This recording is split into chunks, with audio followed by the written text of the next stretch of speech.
Hi there, Zam here for NerdTube.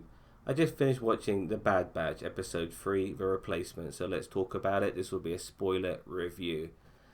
My general impressions of this episode is that I thoroughly enjoyed it, especially from the aspects of the Empire. Those moments were the best. When it came to what was happening with the Bad Batch themselves, it was very standard in a way. A little bump in the road. In this case, it was a capacitor that was damaged on the ship as they were escaping some of the troopers on that planet they were in the previous episode. So when they crashed on that planet, they had to replace the capacitor, and the capacitor itself they replaced it with got stolen by an animal that likes to feed on electrical items. So when Hunter and Omega go after this animal, because Omega's now part of the squad, so Hunter is totally fine with bringing a kid to go after an animal that had just stolen a part of their ship. But nevertheless, that's what actually happens. And when they go after this animal, Hunter gets incapacitated by the animal. His mask comes off because they're on this moon, and this moon there's no air, so they have to wear these masks, and his mask comes off. So Omega saves him by putting the mask on, but the animal's just disappeared into a hole in the ground, and so Omega goes after the animal on her own, knowing that the animal has this capacitor which will power up their ship. And then she realizes she got nothing to worry about because this animal likes to feed on electrical items. The animal doesn't give a fuck about her. The only reason why the animal kind of attacked Hunter was Hunter had the electrical item on him when he got attacked by the animal. So she gives the animal her torch, so the animal can chew on that. Takes the capacitor, gets the fuck out of there, meets up with Hunter who's recovered, and they go back to their ship and they fly off. Oh, also by the way, Wrecker, I apologize for all that noise. Let me just mute my thingy. Wrecker as well has been getting headaches.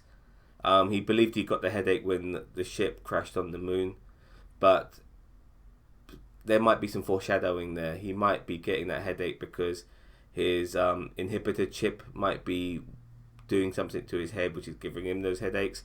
There is some foreshadowing on that. I'm not 100% sure. It could be just the fact that they crashed the ship and they wanted him to have a headache, so that way he wasn't any use because they didn't want him to be involved in this episode. He did have a moment in this episode, but by not going out looking for the capacitor, he stayed on the ship, so he made Omega a room, which was a nice way to end the episode. But we're going back to his headache. If it is the inhibitor chip and that's activating on his head, then it might be pretty cool to see him eventually turn and become like a regular clone trooper who've been activated the way they have been after Order 66. That would be interesting, and not just him. Maybe the rest of the Bad Batch, they're all slowly turning because of the inhibitor chip. First it's Wrecker, then maybe it's Echo, then maybe it's Tech, and then maybe finally it's Hunter, and it could be a tragic way to end this show. I mean, I felt the show might go on for several seasons, so maybe it won't just end in the first season. But if they decided to end it in the way that all the Bad Batch eventually, succumb to the inhibitor chip the same way Crosshair has, then that would be an interesting, tragic way to deal with the Bad Batch. But going on to Crosshair, by the way, brilliant episode involving Crosshair. He was fucking amazing. Tarkin meets his one of his new colleagues. Is this guy's called Ramprant. He's the guy who created these sort of chain code things in the previous episode. Tarkin was very impressed with that.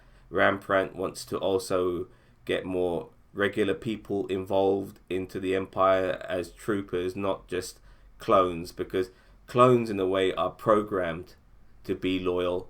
He feels that if they do good for human beings who join the Empire, then they'll be loyal because they want to be loyal, not because they're programmed to. That's his big overall plan. We can kind of see that a little bit with interactions between some of these new troopers who are human beings who are not clones, and we see their interactions and how grateful they are to the Empire because they provide a roof over their head, and they provide them food, shelter. They get everything from the Empire, so they're loyal to it.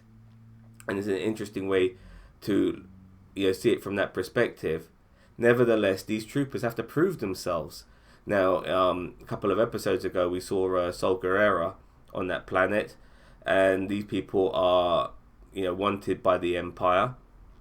So Crosshair and these new troopers go down to that planet and go after these guys. Now, unfortunately for Crosshair and the troopers, Sol Guerrero has already departed, but they take care of everybody else. And when I say take care, I mean they kill everybody else. They shoot them all dead. There are a few people who survive, and they interrogate those people. Some of them are civilians, but Crosshair wants them all dead because those are his orders. Because a good trooper follows orders. I mean, so for somebody who didn't follow orders in the past, you could tell he's been totally, taken over by this inhibitor chip because he's following orders now. One of the troopers, by the way, doesn't want to follow these orders because, as far as he's concerned, he's a soldier. They don't kill civilians. And Crosshair tells him, "So you're not following orders?" And then Crosshair kills him. And then tells the other troopers, "A good soldier follows orders." And then those troopers kill those unarmed, already detained civilians. It was unbelievably un-Disney-like to see so many people being killed off in various ways, seeing a guy getting shot in the chest and seeing people getting popped left, right and centre, and then to have like an actual execution, which you don't see but you definitely know is happening, is very un-Disney-like for a kid's cartoon as well. I fucking love it. I'm very happy about that. It was a very dark episode, and it kind of showed you the way the troopers are so where the Empire is going. And regarding the troopers as well, you saw the uniform looking a lot more stormtrooper-ish. Hasn't come there completely, but it was looking more stormtrooper-ish for sure.